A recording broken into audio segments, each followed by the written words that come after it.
Alright. I've got some update. I wasn't really able to do a lot of work on this for the past couple days, 2 days I think. So I was studying for some interviews, but I finally figured out a way to have dynamically generated sectors. So what a sector is going to be. So right now the sector is only 200 by 200. No, actually 400 by 400. But what a sector is going to be is instead of this image, I'm going to have a little environment. So a sector is going to be a little block that comes in, and when it is generated, instead of generating an image, it's going to generate random planets. So likely 4 or 5 random planets. I'm going to make sure to not generate 2 planets in the same location or close to each other. Too close that the gravity would kind of affect the ship so that you cannot land, or even worse, if you were to land on a planet, the other planet would pull you out, and that's no good, because at that point you will have your rover on the planet, and if your ship is not on the planet to get back on it, that's a bug. And so random planets and random enemies will be generated in these, but what I wanted to do is create an environment where it would seem endless. But I could not go ahead and just generate a huge amount. Right now, see, my ship is here, and there are 9 sectors. And as I travel along, this will be the play view, it'll seem that it's actually infinite, it never stops. When in fact, new areas get generated depending on where you are. So you see, as I turn my ship and go the other way, now, I wonder if I should find a way. We'll see how the phone handles it, because I'm wondering if I should find a way to delete the sectors that are far away. But if I do that, that means I would have to keep track of all the sectors' relationship to the ship. Relationship. And I don't really want to do that, because at some point there'll be so many sectors all tracking the ship's position and all calculating the magnitude, which has to do with the square root of so basically the hypotenuse, so c squared is equal to a squared plus b squared, so the square root of a squared plus b squared is the magnitude. That's a lot of computation. So imagine doing this for each one of these sectors. I mean, if they're big enough, maybe, but I'm sure some idiot out there is just going to keep his ship going and going and going and going as far as it takes him. And we don't really want that. What I'm going to test is put this on the phone and see if I can, how far can I take it before it starts lagging. Right now they're just images, so I don't think it's going to do much. Let me try to change the sector size. I think that should all be dynamic. So here, let's make a sector that is now 1,000 by 1,000. And all this should still work. Aha! Oh yeah. It's ginormous. This sector is ginormous. So let's see, I have plenty of time to travel, visit all the planets, maybe this one. I don't know if you can see it down here. Let's see, and as I get closer to the border, new sectors should get generated. Yep. Boom. Okay, so now I'll just play with the size of the sectors and all the good stuff that they're going to have inside. I'm going to have an enemy and planet generator here, which is going to be, so I need to have a master generator. Okay, so let's take a look at the code, which is quite simple. So when the function, when the game starts on awake, I make a new list of game object, which is going to be the list of sectors. Size of quad, I initiate it to 0. I instantiate the first quad, and I add that quad to the list. Then on enable, which is the function that gets called after, I set my initial references, which is finding the ship. Let's see, where's my set initial references? Down here. So I get a reference to the game manager, which I don't think I need at this point.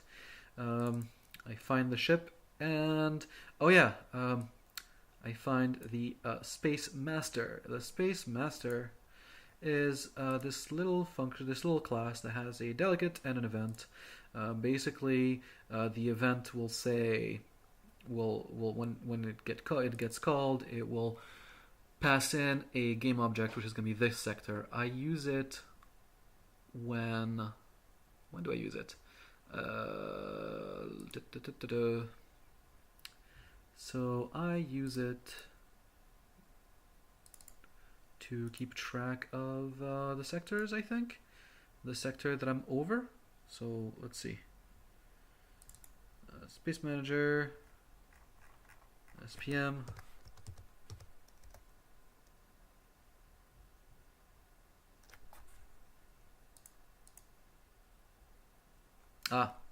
On enable, I bind it with set current sector. Oh, there we go. There we go. So basically what happens is the so weird, I wrote the code but I forgot. It happens a lot. My ship, so my player vector, where is it? Manager, aliens, enemies, managers.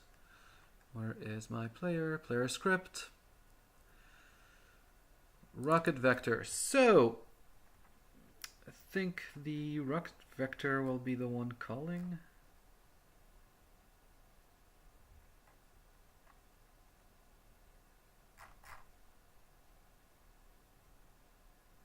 Oh, no. Space Manager. Who calls this function? Let's see. Well, it's pretty.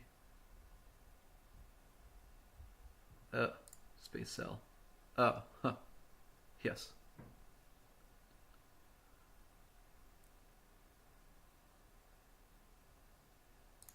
Nobody's calling this? I don't think I even need it. Yeah, I don't even need it. The plan was to use it so that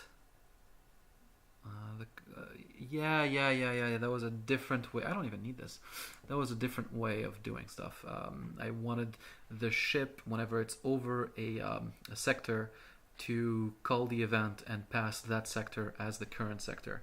And that would be handled by the ship. And it's no longer done this way.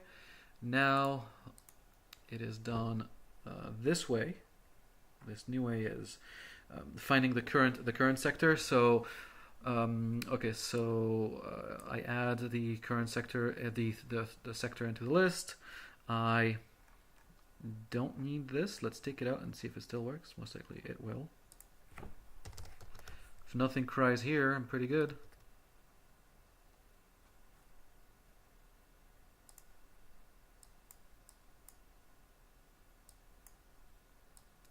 Is the complainer? I call it the complainer. Oh, hey, not set to an instance of an object. All right. Well, you can actually fuck off. There we go. And on disable, you can also fuck off. All right.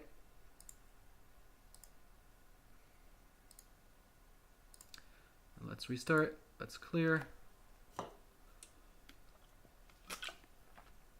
Nothing's complaining. I can fly around. And new sectors shall get generated. And boom. Okay, so we're good. I didn't even need that event. Should probably take it away from, I think it was stuck on space, the final frontier. Space Master. Don't need this. Yeah.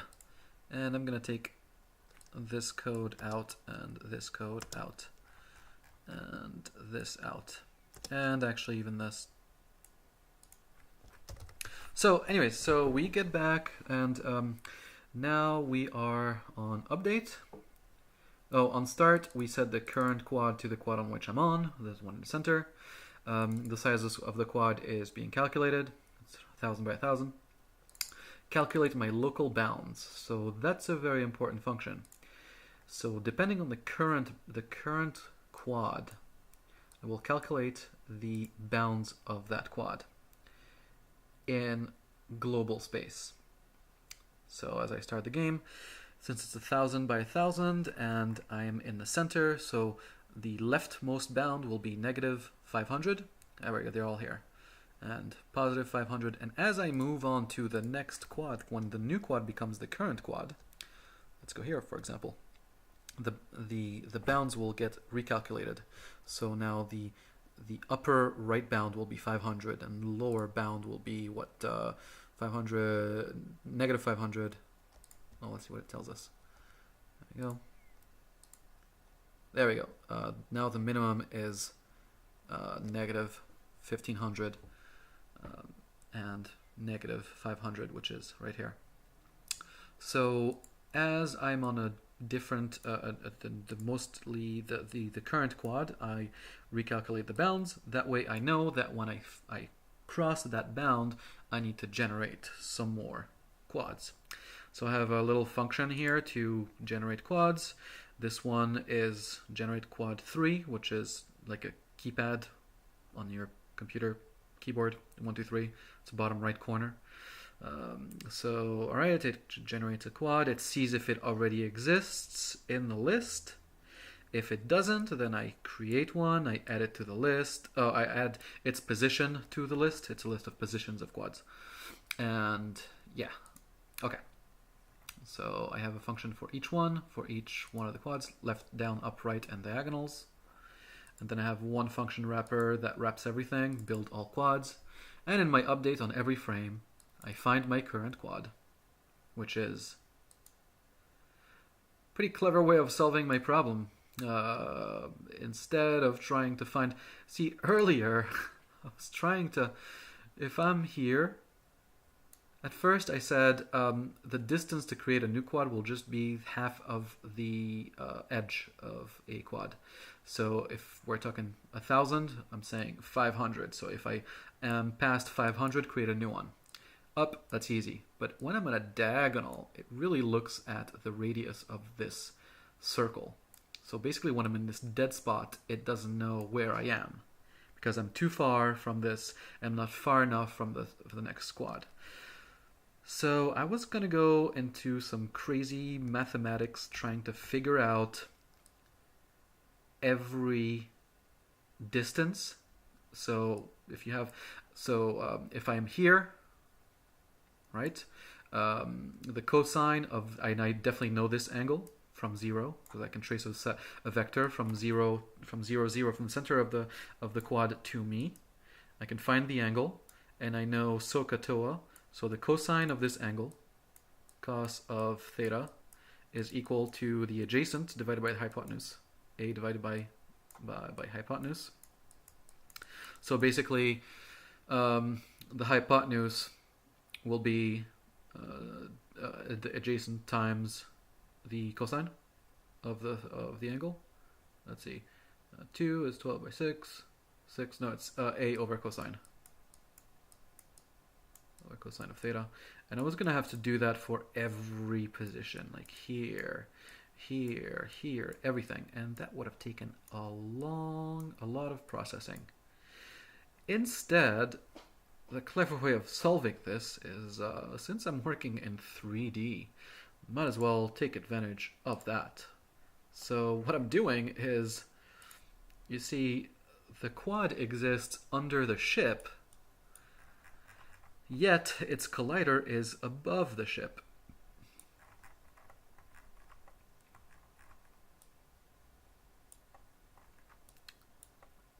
So you see, there's a quad, there's my ship, and there's the up. And if I look sideways,